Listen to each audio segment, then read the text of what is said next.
Hello students, welcome to the lecture on review of writing styles, and after this lecture we will be able to learn the following objectives. Explain the types of writing styles, describe tips for writing styles, understand elements of writing. Let's start with a brief introduction. Writing is a common requirement on the job and in post-secondary academic programs, especially in graduate school.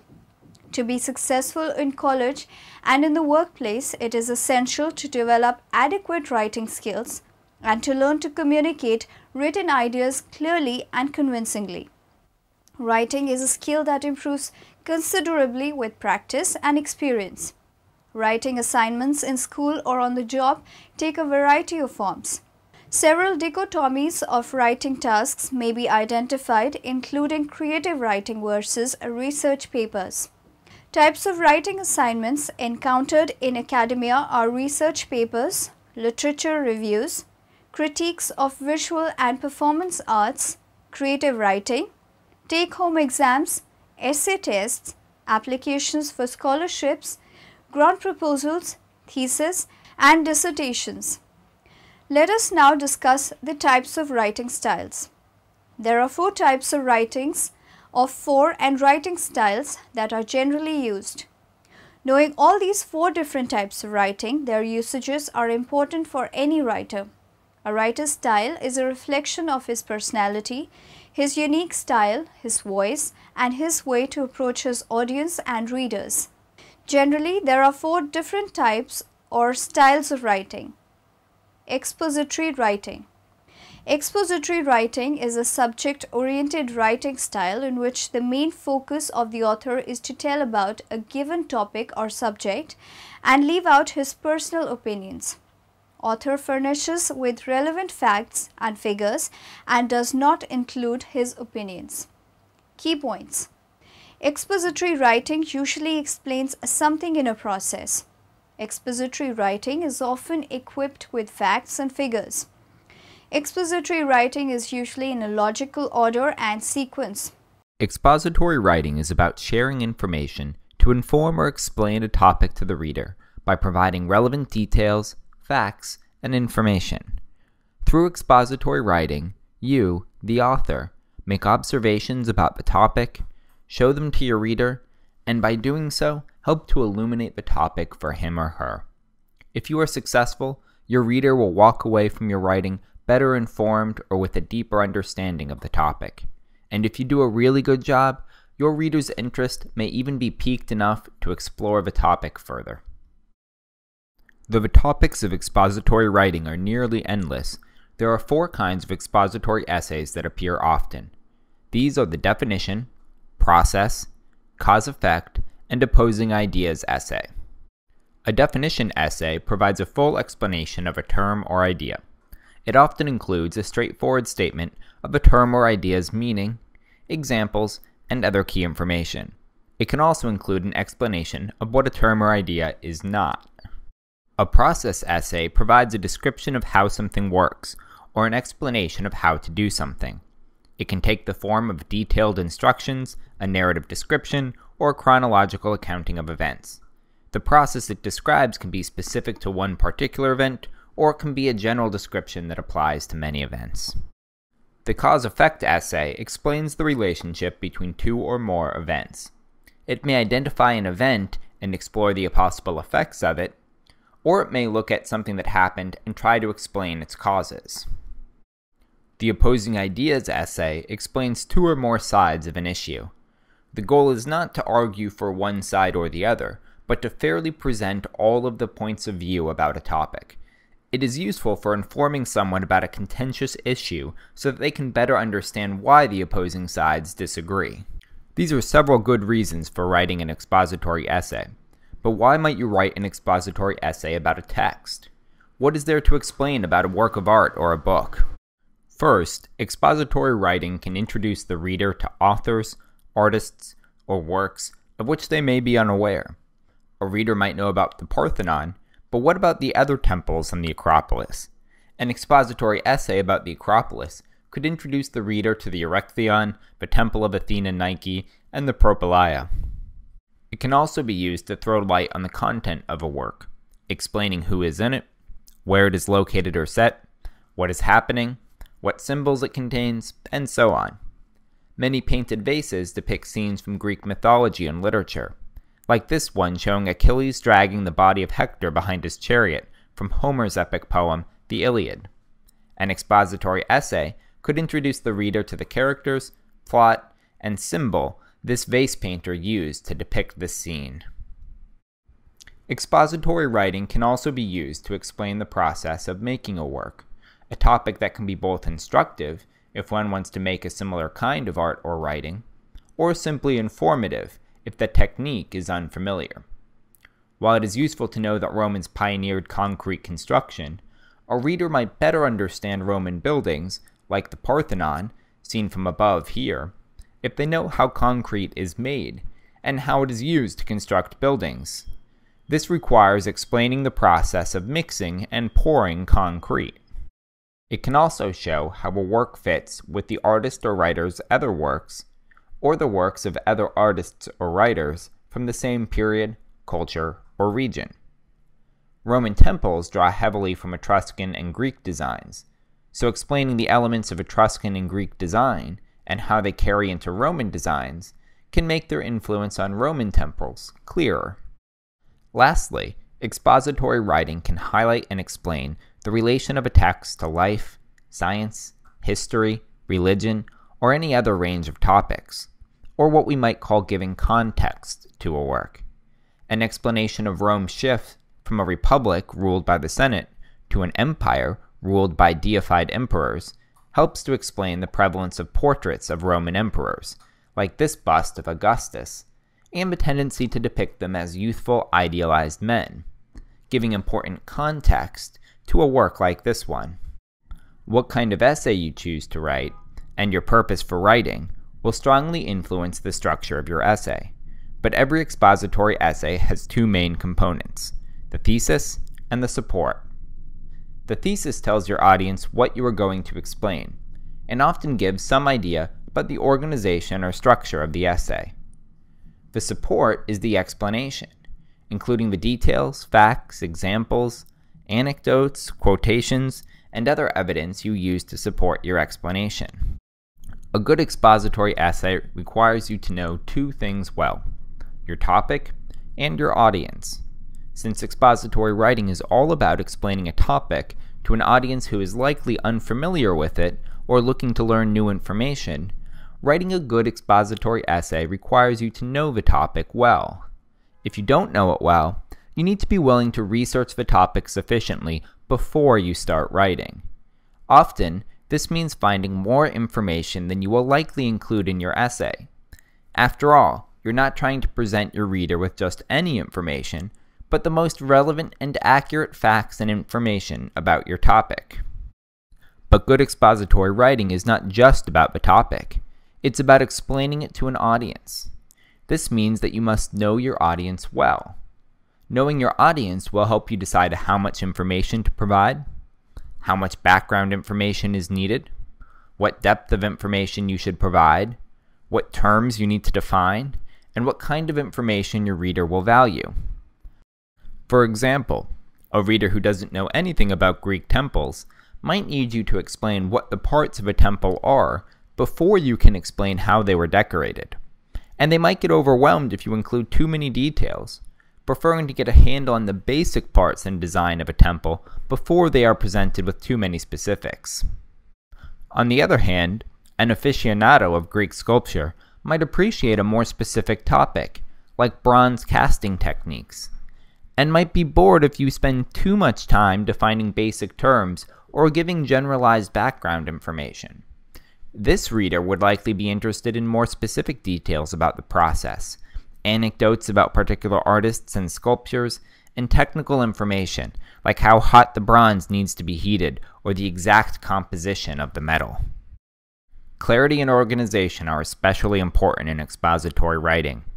Writing for your audience, ordering ideas logically, and explaining concepts clearly and concisely will necessarily be an important focus of your writing when you're writing to explain. Descriptive writing. Descriptive writing is a style of writing which focuses on describing a character, an event, or a place in great details. It is sometimes poetic in nature, in which the author is specifying the details of the event rather than just the information of that event happened. Key points. It is often poetic in nature. It describes places, people, events, situations, or locations in a highly detailed manner. The author visualizes what he/she sees, hears, tastes, smells, and feels. Persuasive writing.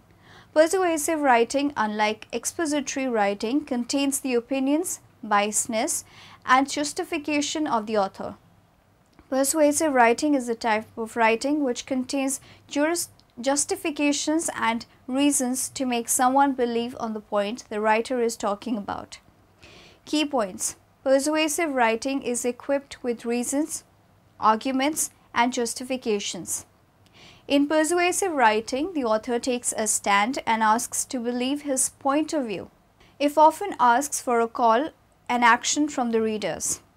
Narrative writing. Narrative writing is a type of writing in which the author places himself as a character and narrates the story. Key points. In narrative writing, a person being a narrative tells a story or event. Narrative writing has characters and dialogues in it. Narrative writing has definite and logical beginnings, intervals, and endings. Inverted pyramid style. The inverted pyramid style, also known as front-loading, involved including all of the most important details which we hope to introduce over the course of the article in the first paragraph. This technique is particularly important for web writing, where audiences have low attention spans and readers more often scan rather than read entire articles. Newspaper style.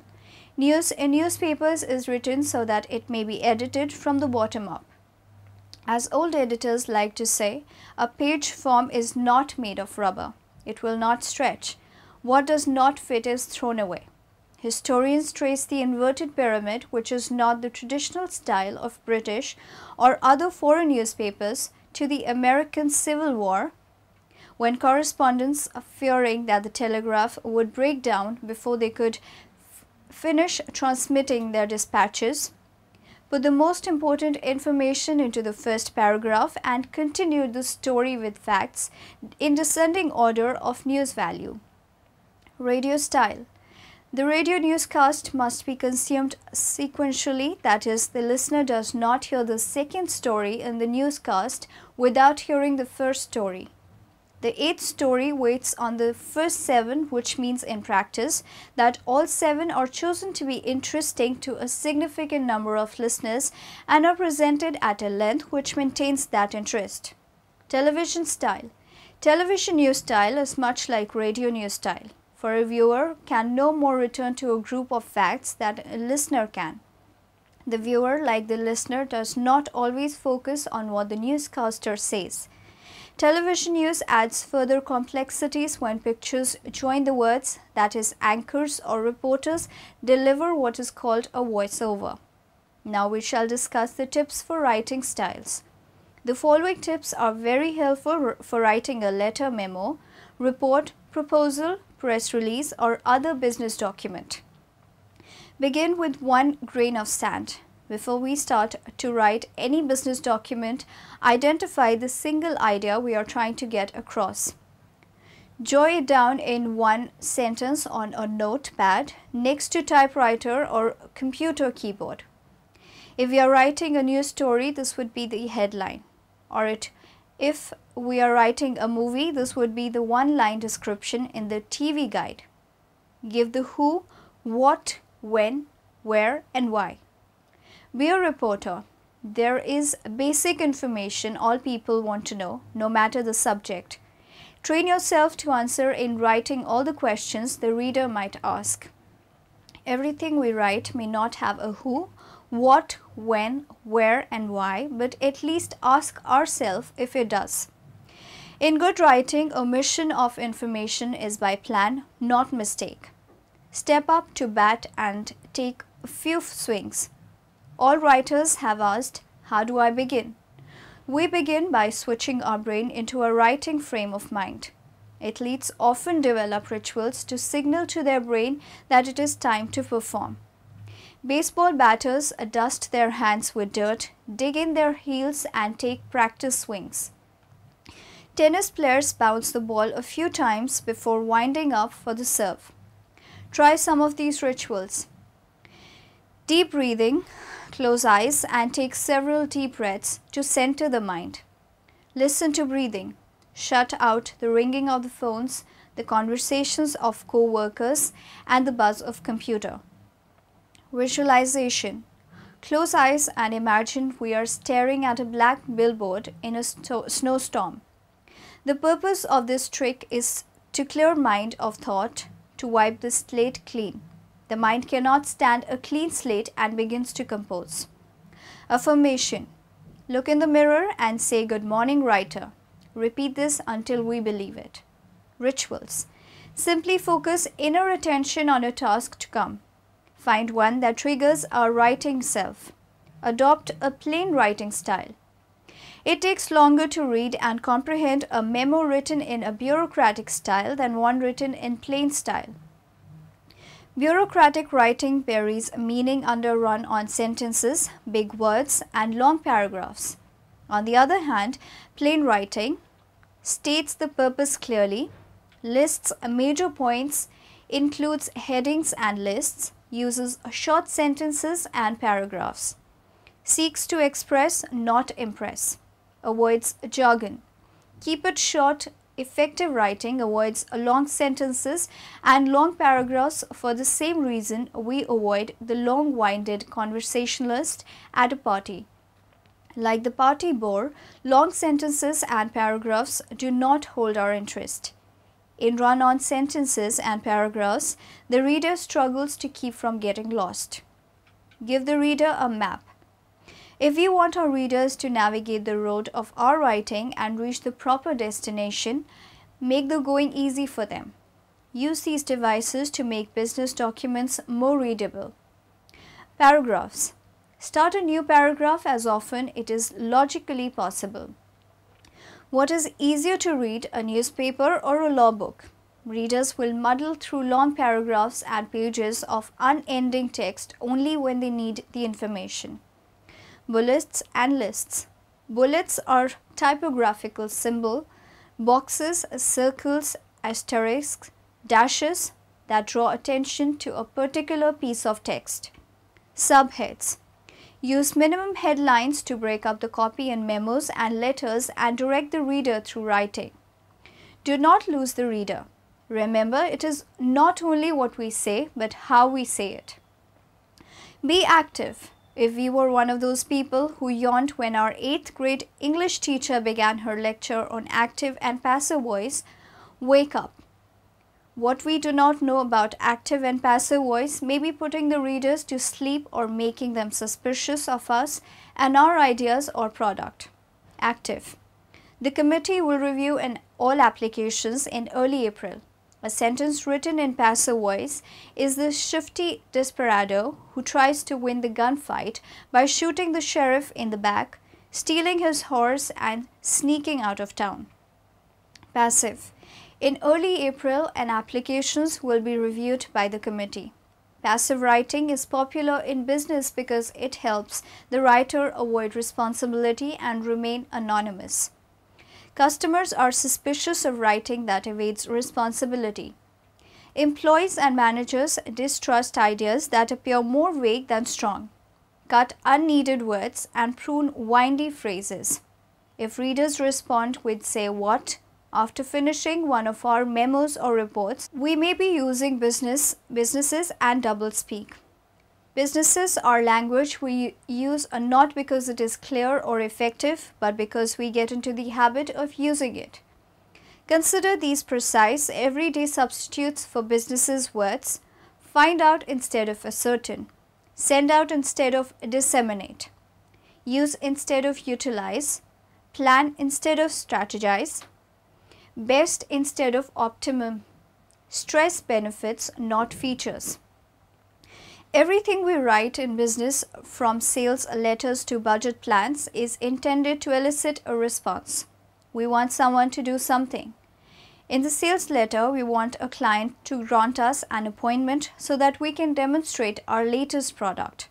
In the budget proposal, we want the board of directors to fund a new project in our department. Give writing the conversation test. After we have finished writing the memo or letter, read it aloud. Ask ourselves if we would say to reader what we are writing. Wherever our writing is stuffy, wordy or impersonal, rewrite it. Use contradictions to warm up the message and take the starch out of stiff sentences. Delete words, sentences and phrases that do not add to meaning. Make it personal.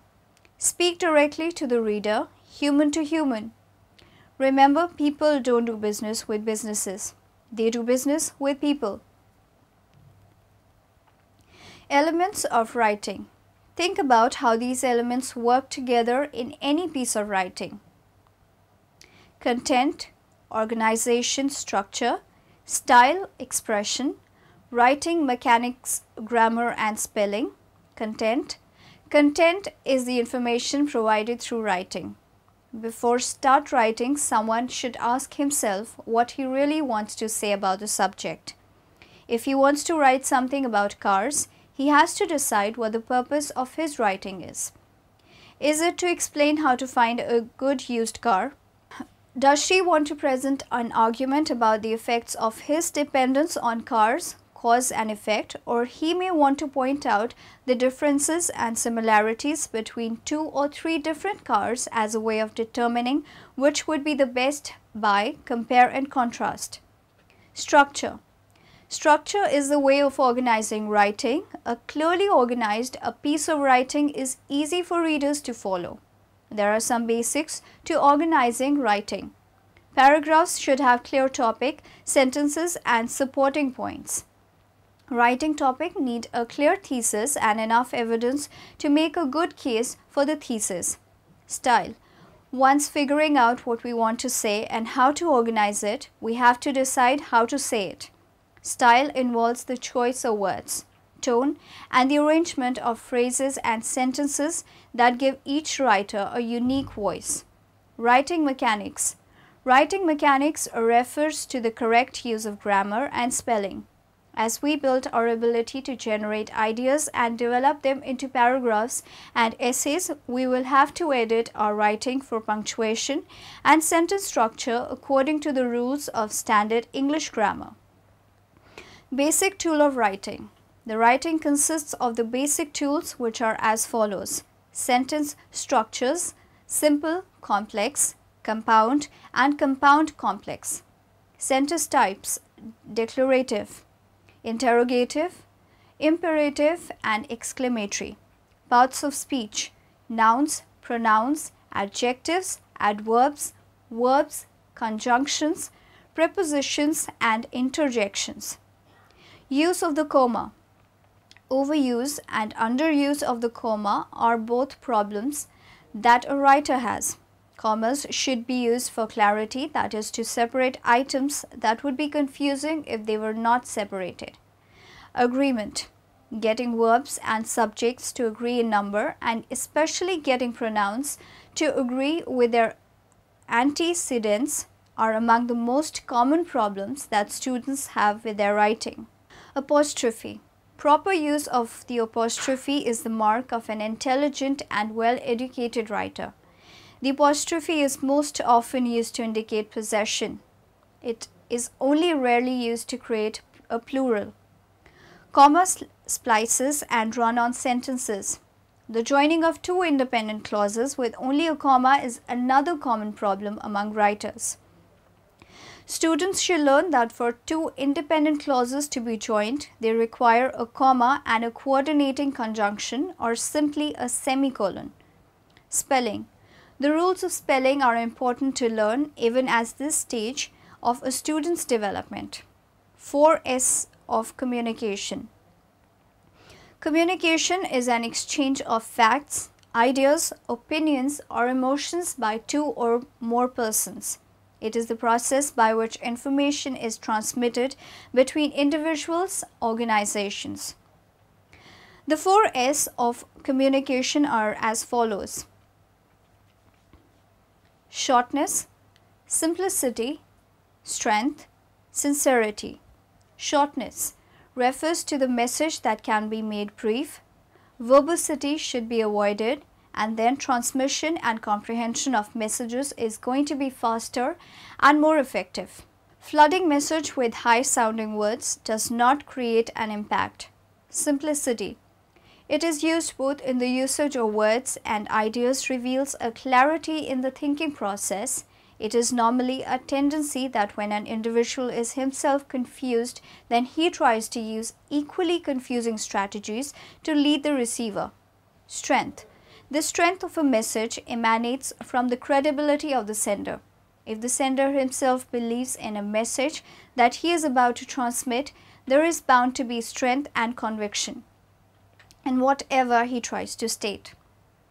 Half-hearted statements are understatements that the sender himself does not believe in add a touch of falsehood to the entire communication process. Sincerity. A sincere approach to an issue is clearly evident to the receiver. Suppose there is a small element of deceit involved in the interaction or on the part of the sender. If the receiver is keen and observant, he would be able to sense the make-believe situation and business transactions. Now in the end, let us summarize what we have learned in this lecture.